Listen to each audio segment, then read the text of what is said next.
What the study says. Welcome back to the deep dive. We've got a stack of sources today, taking us deep into the world of probiotics, something we usually link to digestion, maybe. But this research pile says their influence might be far, far bigger.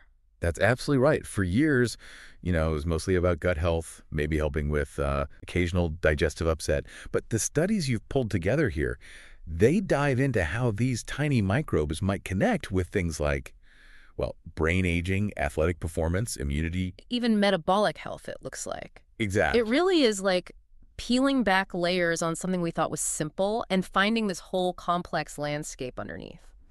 So our mission for this deep dive is to cut through the dense scientific language in these papers. Yeah, get past the jargon. And pull out the most important, maybe surprising insights, the stuff that actually matters for you listening right now. Precisely. We want to give you that shortcut, that clear view on what the cutting-edge science is really telling us about probiotics today. Okay, then. Let's unpack this. So, to start, we need to set the stage, right? The gut microbiome. Right. This is that huge community, trillions of microorganisms, mostly bacteria, living inside your gastrointestinal tract. It's like an incredibly complex inner world, a whole ecosystem. And it's not just sort of isolated down there, is it? It's connected to everything else. Oh, absolutely. The evidence is just snowballing. It shows the gut microbiome is a major player in your overall health, and that includes how your brain ages. Really? Brain aging? Yes. The sources here are linking its makeup, its function, to conditions like Alzheimer's, Parkinson's, even stroke risk. It suggests your gut health really plays a role in your cognitive health as you get older. Okay, so how? How does this community in your gut actually talk to your brain? Seems like a bit of a long-distance call. Hey, well, it's actually more like a high-speed network. Researchers call it the gut-brain axis. The gut-brain axis. Okay. It's not just one connection. It's multiple pathways working together. Yeah. You've got direct nerve, signaling the vagus nerve is a big one. Yeah. Then there's interaction with your immune system. A huge portion of your immune system is actually located right there in your gut lining. Right, I've heard that. And there's also signaling through chemical messengers, especially metabolites, these small molecules produced by the microbes themselves. It's this constant two-way chatter. Gut influences brain, brain influences gut. And the exciting part is that, unlike, say, our genetics, this microbiome, it's something we can potentially influence, right? Exactly, it's modifiable. Which brings us neatly to probiotics. Okay. So the sources define these as live microorganisms, which, when you consume them in sufficient amounts, provide some kind of health benefit to you, the host. And traditionally, that meant things like yogurt bacteria. Yeah. Traditionally, we often thought of lactic acid bacteria, things like lactobacillus and bifidobacterium, the kinds you find in fermented foods like yogurt, kefir, sauerkraut. But the research now, it's moving beyond those, isn't it? Something called next-generation probiotics, NGPs. That's right. With modern tools, advanced gene sequencing, bioinformatics, all that, scientists are identifying new bacterial strains, ones living in our gut that weren't traditionally used as probiotics, but seem to have really promising health effects. Those are the NGPs. Can you give some examples? What kind of bacteria are we talking about? Sure. The sources mention groups like certain Dactyroid species, Akkermansia mucinephila, Faecalibacterium prausnitzi, Roseburia intestinalis. Names I haven't heard much before. Probably not.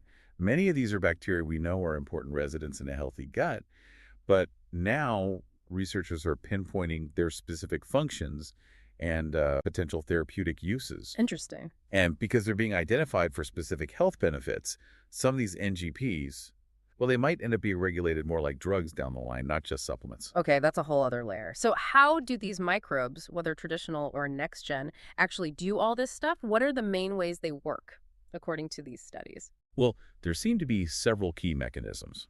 One really big one is producing beneficial compounds, especially short-chain fatty acids, or SCFAs. SCFAs. When your gut microbes ferment the dietary fiber that you can't digest, they produce these SCFAs, things like acetate, propionate, and, importantly, butyrate. And these aren't just like metabolic leftovers. Oh, far from it. The studies show SCFAs can be energy sources for your cells, including neurons in your brain. Wow. They also act as signaling molecules. They can influence inflammation, immune function, even how your genes are expressed. Butyrate, for instance, can affect pathways that some drugs target for brain health. So our microbes are basically making medicine from our food. In a way, yeah. That's one way to think about it. Another critical mechanism is modulating the immune system. Okay. Remember how much of your immune system is in the gut. Probiotics can interact directly with those immune cells. They can influence how they develop, how they behave. This can shift the balance of immune signals, potentially dialing down pro-inflammatory signals, like certain cytokines. Like TNF-alpha or IL-6. Exactly, those kinds of things. And potentially boosting anti-inflammatory ones. It's like they help your immune system keep calm and balanced in the gut. And that balance, or lack thereof, can have ripple effects body-wide. That makes sense. You need a calm gut for a calm system overall. Precisely. And linked to that is strengthening the gut barrier function. Keeping the barrier strong. Yeah. Probiotics can help maintain the integrity of that intestinal lining. That barrier acts like a gatekeeper, right? It stops harmful stuff, bacterial fragments, undigested food particles from leaking out of the gut into your bloodstream, where they could trigger inflammation systemically. How do they do that? Partly by strengthening the connections, the so-called tight junctions, between the cells lining your gut. Ah, so they literally help seal the deal. Hey, you can say that. And finally, there's simple competition. They compete with potentially harmful bacteria for food and for space to attach to the gut wall. Like turf wars. Kind of. And some probiotics can even produce their own antimicrobial substances, bacteriocins, acids that directly inhibit the bad guys. They're like helpful tenants, keeping rowdy neighbors in check. Okay, that's a fantastic overview of the how. Now let's really dig into some specific findings from these studies you sent, starting with that cognitive function connection, which sounds pretty wild. Yeah, it's fascinating stuff. There was one study looking at middle-aged and older adults. They compared people with mild cognitive impairment, MCI, which is often a step before dementia, Right. compared them to people with normal cognition. And they found correlations between certain gut bacteria and having MCI. Which bacteria were linked? Specific species of Prevotella and bacteroids showed up. But what was really notable was that bacteria from the Prevotella group were significantly more common in the folks with MCI right at the beginning of the study. Huh. Prebiotics. That's not one you usually hear flagged as purely bad. No, it's more complex than that. But then they did an intervention. They gave a specific probiotic strain to the MCI group. Yeah. A very well-studied one. Lactobacillus rhamnosus, GG, or LGG. Okay, LGG. And what they found was, in the MCI group taking LGG, there was a decrease in that Prevotella group and another group called D. Helobacterium. So the probiotic reduced them. It seemed to. And here's the kicker. That reduction in those specific bacteria was correlated with improvements in cognitive test scores for those MCI participants. Wow. So it wasn't necessarily just about adding a good bug, but maybe about how LGG changed the existing neighborhood, reducing others. And that shift was linked to better brain function. That's what the correlation points towards, yeah. The study even noted LGG didn't seem to increase the total amount of bacteria, but rather shifted the balance. It really highlights the complexity. It's not just who's there, but the whole community structure and how it changes. So how does that one study stack up against the bigger picture? You also send a meta-analysis, right? Pooling data from multiple trials on probiotics and cognition in Alzheimer's and MCI patients. Yes, that's important context. That meta-analysis found that, okay, individual studies sometimes had mixed or inconsistent results. Which happens in research. Of course. But when they pooled all the data, the overall effect of probiotic supplementation on cognitive function was considered statistically reliable. It suggests that despite the variations between studies, there seems to be a consistent, albeit maybe modest, signal of potential benefit for cognition in these groups. Did that big analysis find effects on inflammation markers too, since that's a proposed mechanism? That was interesting. They looked at common markers like HSDCRP and others related to oxidative stress. But the meta-analysis did not find significant overall changes in those specific markers across the studies. Huh. There were some small positive effects on antioxidant capacity measures, but not the main inflammation ones. So it tells us the cognitive benefits they saw might not be solely driven by reducing those specific, commonly measured inflammatory pathways. Or maybe the effects are just more subtle, or involve different mechanisms we aren't measuring yet.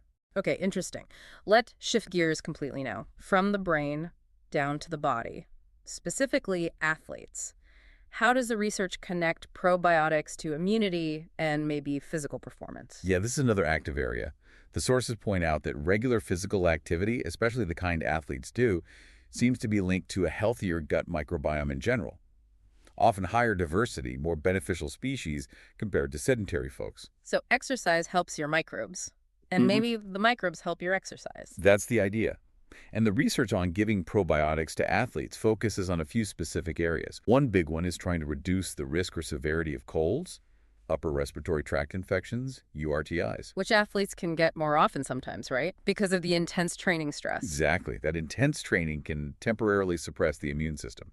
So studies have looked at specific strains. Like which one? Strains like Bifidobacterium animalis, subspecies, Lactis bio 4, Lactobacillus helveticus lafti L10. Research suggests these might help bolster immune defenses, maybe by influencing things like IgA antibodies in saliva or the activity of natural killer cells, important immune fighters. So supporting the immune system directly. Possibly. Or maybe by competing with the viruses or bacteria that cause colds or producing substances that inhibit them. And then there's muscle recovery. Yeah. Reducing soreness after tough workouts. There's some preliminary research looking at that. One strain mentioned is Bacillus coagulans GBI 30, 6086, sometimes called BC 30. BC 30, okay. Studies suggest it might help with aspects of muscle recovery, maybe reducing soreness. The proposed ideas here are things like maybe it helps you digest protein better, or improves absorption of nutrients needed for muscle repair, perhaps by keeping that gut lining healthier. It really sounds like you need specific studies for each specific potential benefit with specific strains. Absolutely. The research in athletes, just like in cognition, uses a whole range of strains, different lactobacillus, bifidobacterium, even streptococcus and bacillus species, and different doses, different study lengths, lots of variables. Okay. And beyond cognition and athletic stuff, the sources also touched on that general anti-inflammatory potential again, and links to other chronic conditions.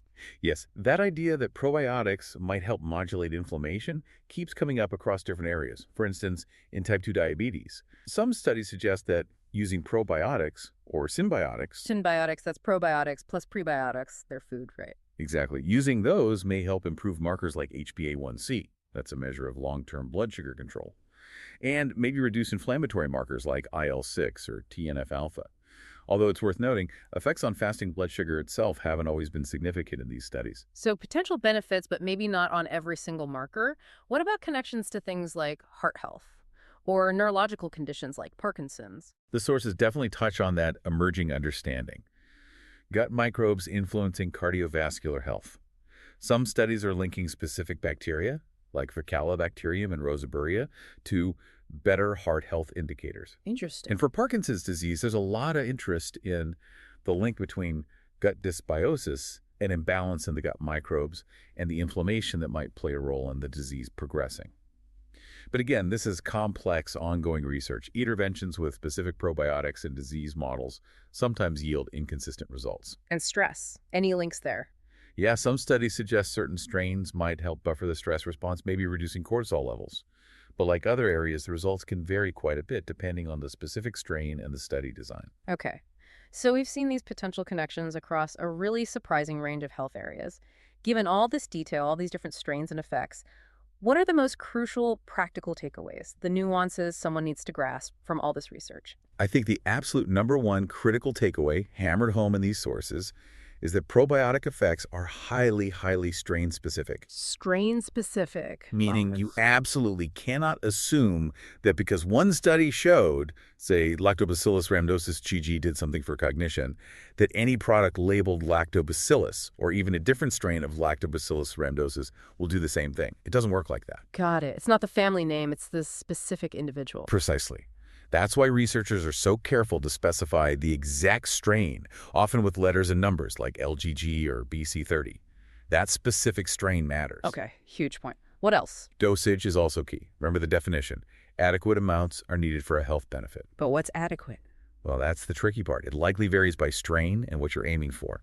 Studies use a wide range, typically from maybe 100 million live bacteria up to 100 billion or even more per day. That's colony-forming units, CFUs. Right, CFUs. Some research hints that for certain outcomes, higher doses, maybe over 10 billion CFU per day, might be more effective.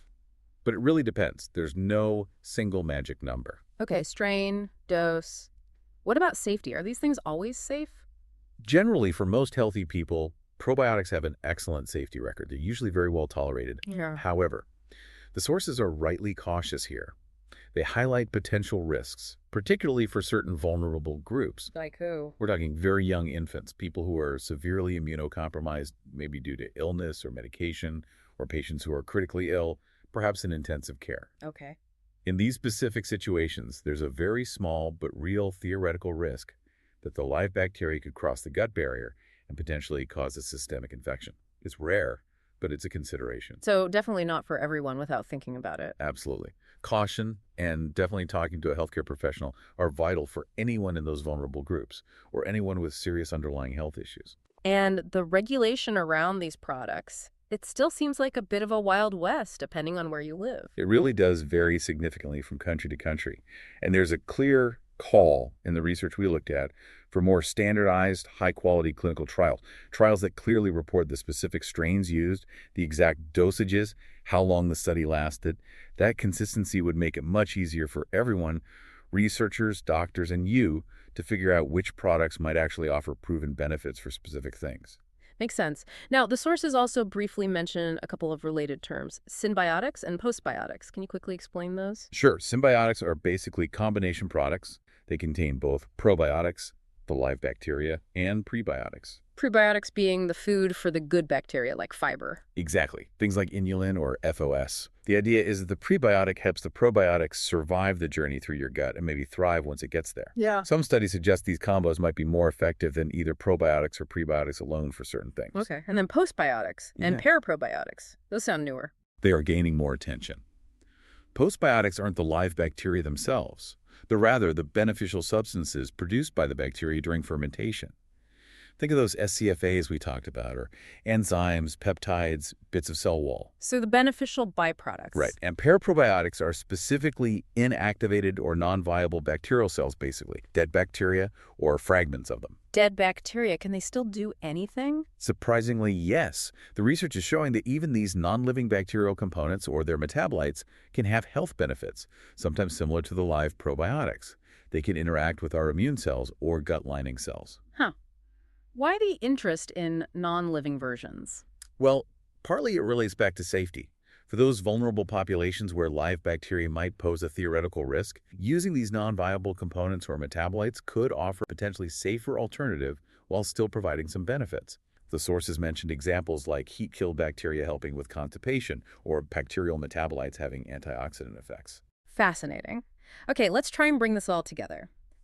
Based on this really deep dive into the sources, what does this incredibly complex, evolving world of probiotic research really mean for you, our listener, today? I think it means the scientific story of probiotics is way bigger and more intricate than just helping with digestion. The research is uncovering these really exciting potential connections between your unique gut microbes and so many aspects of your health, your brain, your immune system, your metabolism. It really drives home how deeply interconnected that inner world, your microbiome, is with your overall well-being. It's not separate at all. Absolutely not. But the other huge takeaway is the nuance. It's not a one-size-fits-all situation.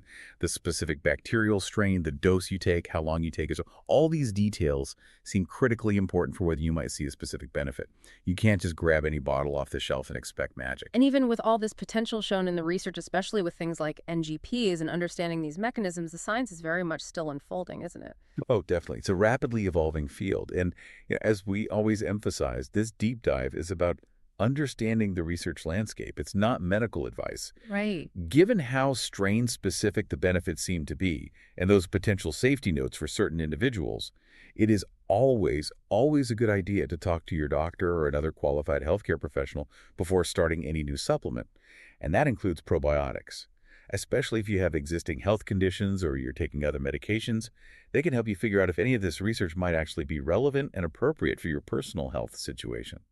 So we've journeyed through the science, really exploring how these tiny organisms living inside you might influence so many different parts of your health, often in ways we didn't expect just a few years ago. It's really clear that this intricate dance between our bodies and our microbial partners is, well, it's a powerful force, influencing us through these complex routes like the gut-brain axis, modulating our immune responses. The potential for actually leveraging the microbiome for health, whether it's through these live probiotics or symbiotics or maybe even postbiotics, it's incredibly exciting.